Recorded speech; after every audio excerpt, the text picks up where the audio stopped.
What's up, gamers? This is That PlayStation Gamer. Today, we're going to do something, of course, we've been talking about for a while now, and that's, of course, The Last of Us. Oh, and I already see I've lost so many people. But, okay, for real, I'm going to talk about The Last of Us TV show Season 1 and Last of Us Part 1, and just talking about why I love Season 1, but there's some things about it I don't like a lot. So, first thing to talk about is the obvious elephant in the room, that Bill and Frank episode. I love that episode. I don't care what the haters got to say. I think that episode's great. Is it perfect? No, it's not perfect. But in a world of The Last of Us where you see a couple go out on their own terms, that's pretty fucking sweet to me. Like that, if I had to choose getting eaten by clickers and infected, or dying in the hands of my lover, I like to think I picked the lover choice.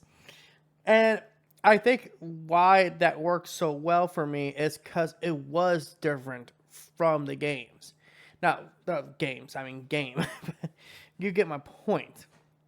Like, I think when the show is allowed to do things differently is when I think the show is at its strongest strength. I think that's when the show is at its best.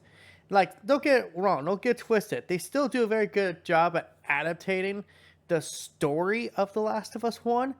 But the problem I feel like is that sometimes, and I'm going to say this, sometimes I feel like they're trying a little too hard to kind of be like the game.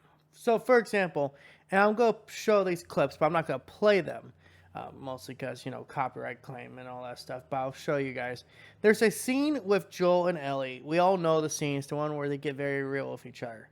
I think the TV show has a problem because it's trying too hard to copy that energy you got with the game.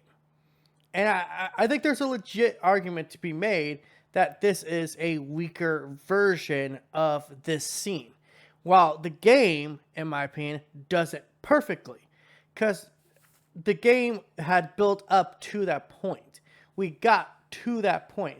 We were literally chasing Ellie down and had to deal with hunters that were, just randomly around. Okay, for real though, they were just there. Just saying. But the point being is that there was a little bit more of a struggle. In a TV show where they did a good job at building up the tension, but I don't think it's the same tension that scene requires. It's weird for me to talk about it like this because it's not a bad for overall. Like, the show didn't do it bad, but I think the problem I have with it is that it feels like they're being a little too faithful to the game. Like, I wish maybe they would have changed up the dialogue a little. Like, fit it more into the context of the show. It's like you're trying to fit, like, a circular shape in, like, in a circular, hole. But, like, there's just a little bit too many edges, so you're not getting it exactly right. So, but you kind of have to force it in. And it's like, that's kind of what I feel like with this. It's just like, I think it could have been done better if the dialogue was changed up just a bit. I'm not saying change everything, but what I am saying and what they could have done is alter the dialogue to reflect upon what they've gone through instead of copying the dialogue one for one from the game. And that's honestly one of my biggest hiccups about this show is that back half where they start being a little too faithful to the game, is where I was like, okay, yeah, this is good. I like it, but I kind of want to see the changes. Because I feel like this needs to be said with video game adaptations. I like it when you adaptate this, you obviously tell the same story, but I like it when you change it to fit the medium you're trying to, make it for. And I think The Last of Us TV show, while it still does a great job, 100%, one of my favorite adaptations of any video game, or hell, just any entertainment property in general. I feel like that it was still kind of like in that awkward, we still have to be like the game, but we can't be different enough. Because, obviously you want the gamers to sit there and give them a round of applause. But what was crazy is the stuff they did change, and this is where I'm going to give the game, fucking show. I'm talking about the same thing, but I get them mixed up.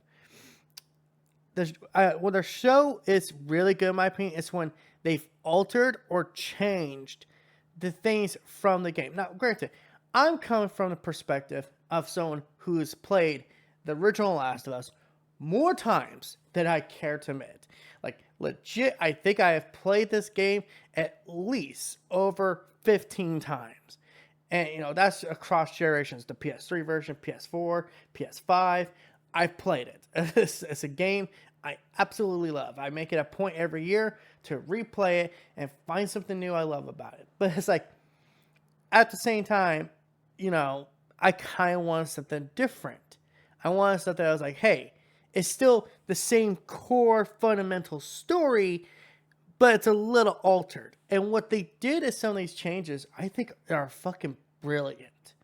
For example, Sam and Henry. I am going to give Craig Mazin that glazing he deserves for this one singular change. And that was making Sam deaf. I cannot believe that was an idea that no one thought of.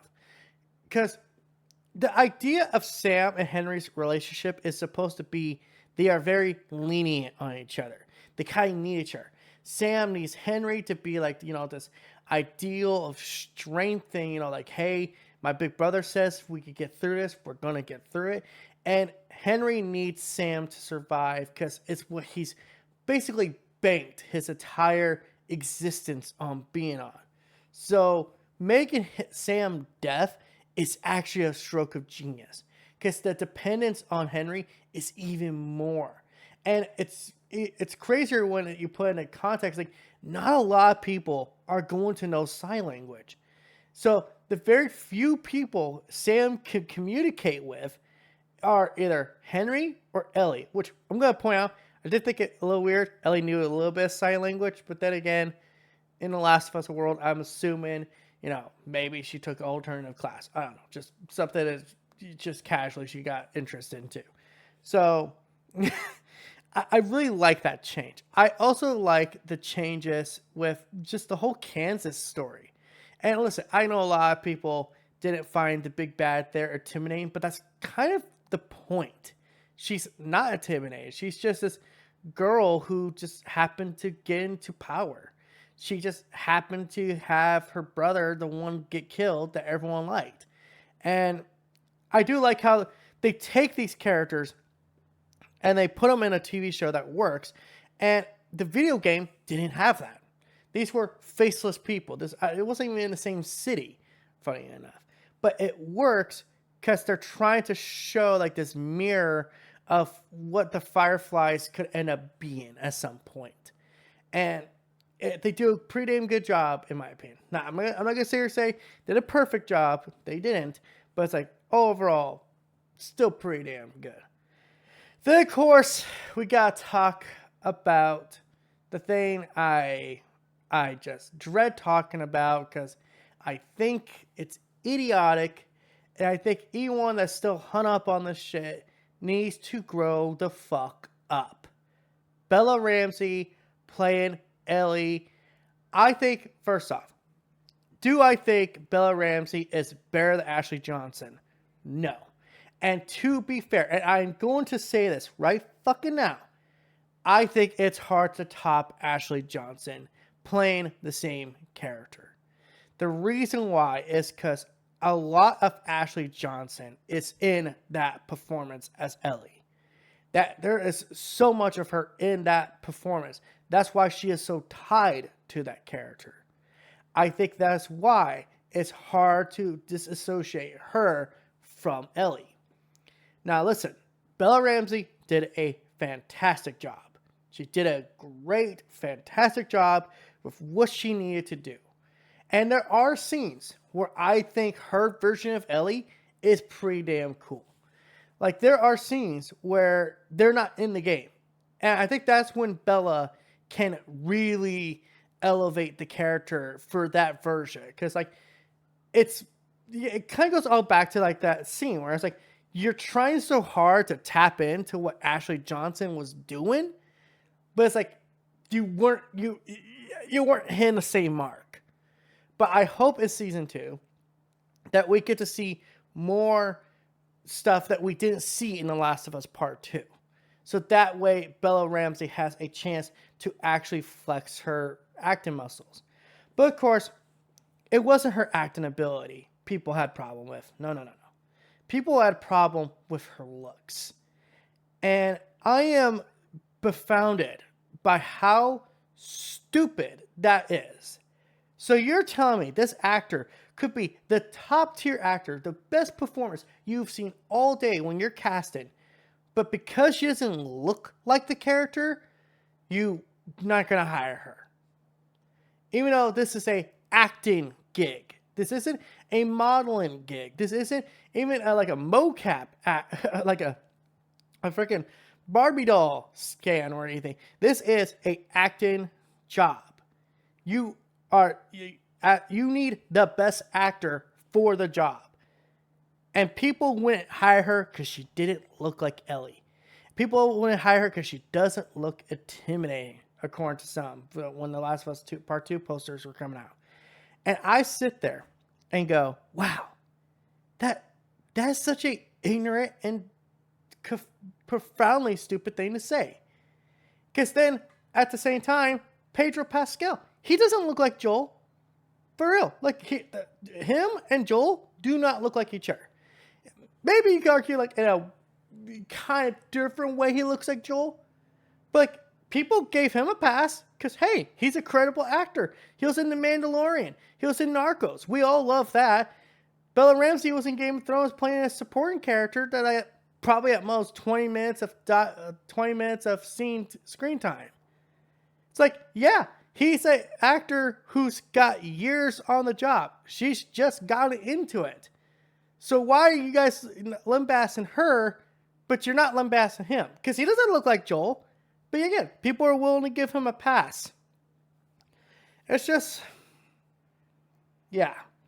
I think it's stupid. I think at the end of the day, hire an actor off their acting ability, not their looks. Their looks should be absolutely the last thing. So yeah.